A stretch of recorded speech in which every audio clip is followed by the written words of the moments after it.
Hi guys! Good afternoon. I'm here now at San Miguel, Bohol. Ito na yung bahay. Update sa bahay. Naitayo na yung mga haligi. Naporma na rin yung mga ano niya.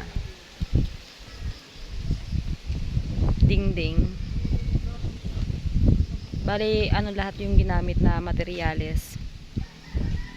Hollow block.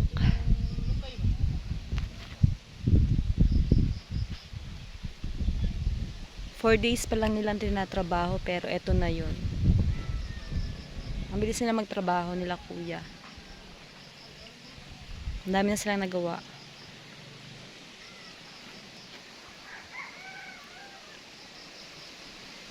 Sukin natin guys. Papakita ko sa inyo. Yung bawat isa na kwarto. Ito yung isang kwarto, yung bagong kwarto na ginagawa. 10 by 10 yung size niya. Dito rin sa kabila. Ito bali yung kusina niya.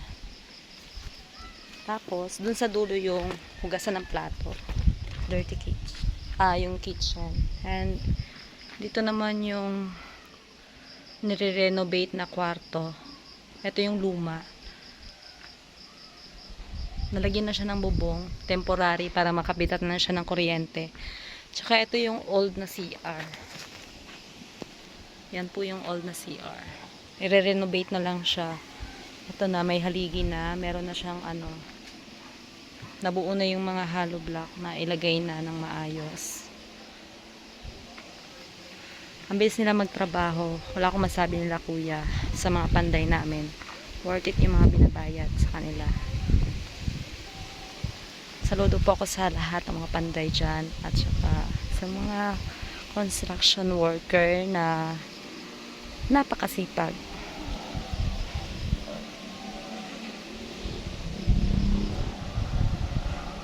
Ito po. Thank you for watching guys. Please subscribe to my YouTube channel para lagi kayong updated sa mga susunod na videos. Don't forget to click the notification bell para lagi kayong updated sa mga susunod na videos. Thank you for watching guys. Bye!